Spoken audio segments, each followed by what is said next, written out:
Hi friends, assistant professor winning സീരീസിലെ മൂന്നാമത്തെ video ആണ്. നമ്മൾ സിലബസിനെ കുറിച്ചും ടൈം മാനേജ്മെൻറ്റിനെ കുറിച്ചൊക്കെ കണ്ടിരുന്നു. ഇനി എന്ത് സോഴ്സിൽ നിന്നാണ് ഈ ഒരു പരീക്ഷയ്ക്കായി ഞാൻ തയ്യാറെടുത്തത് അല്ലെങ്കിൽ അറിവ് നേടിയത് എന്നുള്ളതാണ് ഇന്നത്തെ വീഡിയോയിൽ പറയാൻ പോകുന്നത്. പ്രധാനമായിട്ടും ഞാൻ പഠിക്കാനായിട്ട് ആശ്രയിച്ചത് നഴ്സിങ്ങിൻ്റെ നമ്മളെല്ലാ വർഷവും പഠിക്കുന്ന ആധികാരികമായ ആ ടെക്സ്റ്റ് ബുക്കുകൾ തന്നെയാണ്. അപ്പോൾ പ്രത്യേകിച്ച് ഞാനൊരു ടെക്സ്റ്റ് ബുക്കുകളുടെ പേരൊന്നും വീഡിയോയിൽ എടുത്ത് പറയുന്നില്ല, നിങ്ങൾക്കറിയാം. 1ാം വർഷം മുതൽ 4ാം വർഷം വരെ നമ്മൾ എന്തൊക്കെ കാര്യങ്ങൾ ഉപയോഗിച്ചിരുന്നോ അതേ ടെക്സ്റ്റ് ബുക്കുകളും, MSc നഴ്സിംഗ് പഠിച്ച സമയത്ത് നമ്മൾ സ്പെഷ്യാലിറ്റിക്കായിട്ടൊക്കെ പല ടെക്സ്റ്റ് ബുക്കുകളുണ്ട്, അതെല്ലാം തന്നെയും കഴിവതും കിട്ടുന്നതിൻ്റെ സെക്കൻഡ് ഹാൻഡ് എങ്കിലും ഞാൻ വാങ്ങാൻ ശ്രമിച്ചിരുന്നു.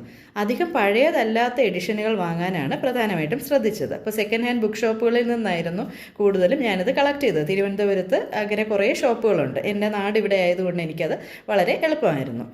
അടുത്തതായിട്ട് എങ്ങനെയാണ് ഈ ടെക്സ്റ്റ് ബുക്ക് വെച്ച് പഠിച്ചത് എന്നുള്ളതും ഞാൻ ജസ്റ്റ് ഒന്ന് പറയുകയാണ്.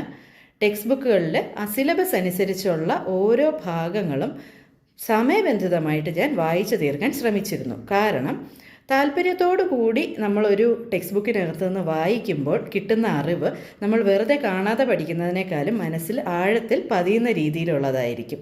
അപ്പോൾ ഞാൻ ആ ടെക്സ്റ്റ് ബുക്കിനകത്ത് നിന്ന് തപ്പി കണ്ടുപിടിച്ച് പഠിക്കുന്ന ഒരു രീതിയായിരുന്നു. അതായത് ആഗ്രഹം കൂടുന്തോറും മനസ്സിൽ അത് ആഴത്തിൽ പതിഞ്ഞു നിൽക്കും. അങ്ങനെയായിരുന്നു പഠിച്ചത്. ഇനി ടെക്സ്റ്റ് ബുക്കുകളല്ലാതെ ഞാൻ ഉപയോഗിച്ച ചില കാര്യങ്ങൾ എന്താണെന്ന് നമുക്ക് നോക്കാം. പ്രീവിയസ് ഇയർ ക്വസ്റ്റ്യൻ പേപ്പേഴ്സ് എത്രത്തോളം കിട്ടുമോ അത്രത്തോളം വളരെ നല്ലത്.